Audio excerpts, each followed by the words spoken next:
Hello friends, welcome to Palak notes. YouTube पे इतने videos हैं कि वेट लॉस कैसे आसानी से किया जाए कि इंसान को सच में नहीं पता चलता है कि कौन सी स्ट्रैटेजी काम आएगी, कौन सी नहीं आएगी। आज के वीडियो में मैं आपसे प्योर साइंस और pure studies and research discuss करूंगी, क्योंकि वेट लॉस आसान नहीं होता है करना। और अगर आसान होता तो 99% लोग क्यों फेल होते वेट लॉस करने में। आंसर ये है कि जो वेट लॉस का गेम है वो कैलोरीज का गेम नहीं है, वो है हार्मोन्स का गेम। और आज के वीडियो में मैं वही एक हार्मोन की बात करूंगी जो आपको हेल्प करेगा आसानी से वेट लॉस करने में। क्यों? क्योंकि ये आपकी क्रेविंग्स किल करेगा, ये आपकी भूख कम करेगा, आप उतना खाने लग जाओगे जितना एक पतला बंदा खाता है। तो अगर आप एक्साइटेड हो इस वीडियो के लिए, प्लीज इस वीडियो को जरूर शेयर करना और मेरे चैनल को जरूर सब्सक्राइब करना। इस हार्मोन का नाम है पेप्टाइड YY। ये आपके इंटेस्टाइन्स और कोलन में काम करता है। अब हमारे पास इतनी रिसर्च आ चुकी है ये दिखाने के लिए कि पेप्टाइड YY और मोटापे का आपस में डायरेक्ट रिलेशन है। ये एक स्टडी है, the role of peptide YY in appetite regulation and obesity. The gut hormone peptide YY regulates your appetite. अगर आपकी बॉडी में पेप्टाइड YY ज्यादा सिक्रीट हो रहा है, इसका मतलब जो आपकी गैस्ट्रिक एम्प्टिंग है, फूड कितनी जल्दी सिस्टम से बाहर निकलेगा, वो स्लो डाउन हो जाएगा। तो जब वो फूड एम्प्टिंग स्लो डाउन हो जाएगी तो आपके ब्रेन को सिग्नल मिलेगा कि आपकी बॉडी ऑलरेडी सेटिस्फाइड है। यही नहीं, पेप्टाइड YY आपका न्यूट्रिशन एब्जॉर्प्शन बढ़ाता है, आपकी IBS में हेल्प करता है, आपकी कॉन्स्टिपेशन में हेल्प करता है, क्योंकि पेप्टाइड YY आपके कोलन के अंदर वाटर लेके आता है और इलेक्ट्रोलाइट्स एब्जॉर्प्शन बढ़ाता है, जिसके कारण लोगों की कॉन्स्टिपेशन भी रिलीज होती है।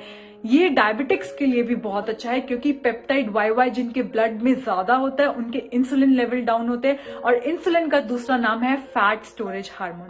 अब मैं आपको बताऊंगी 3 स्ट्रैटेजीज जिससे आपने पेप्टाइड YY बढ़ाना है, all packed by science. First strategy है रेजिस्टेंस एंड स्ट्रेंथ ट्रेनिंग। हम लोग रोज एक्सरसाइज करते हैं यहाँ पे मेरे चैनल पे, फेसबुक पे लाइव 2:30 बजे। हम लोग बैंड्स यूज करते हैं। बैंड्स क्या है? रेजिस्टेंस। हम लोग बॉडी वेट एक्सरसाइज करते हैं। मैं पर्सनली एक ऐसे इंसान को जानती हूँ जिसने 20 kg वेट रिड्यूस किया है स्क्वाट्स करके। उनको जब भी भूख लगती थी वो स्क्वाट्स करना शुरू कर देते थे। पहले वो दिन में 20 स्क्वाट करते थे, then he went up to 400 squats per day.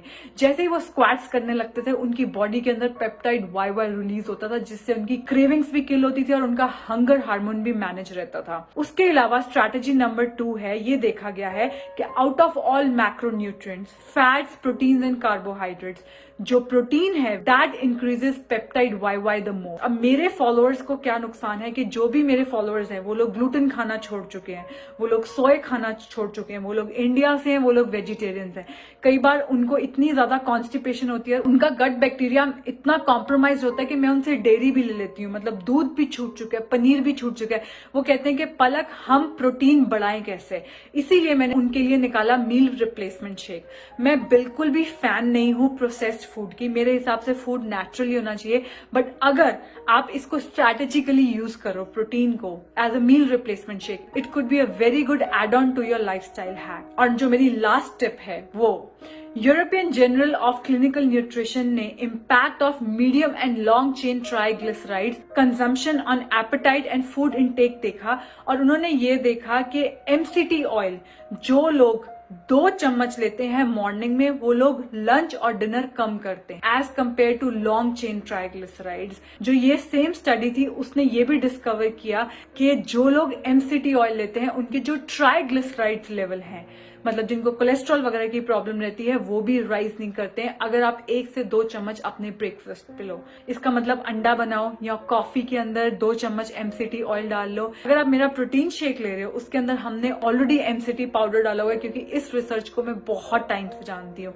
तो अपना पेप्टाइड YY इंक्रीज करो, उससे क्या है कि आपकी जो भूख है वो एक पतले इंसान की तरह हो जाएगी।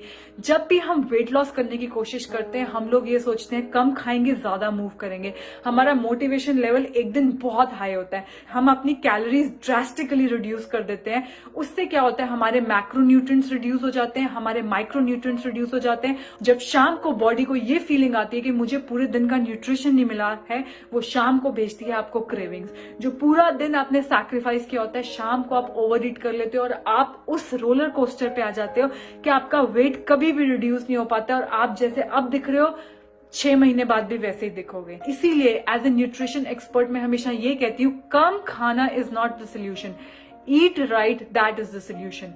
आई होप ये वीडियो यूजफुल था। मैं आपको मिलूंगी नेक्स्ट वीडियो में। अपना ध्यान रखना, take care and bye bye.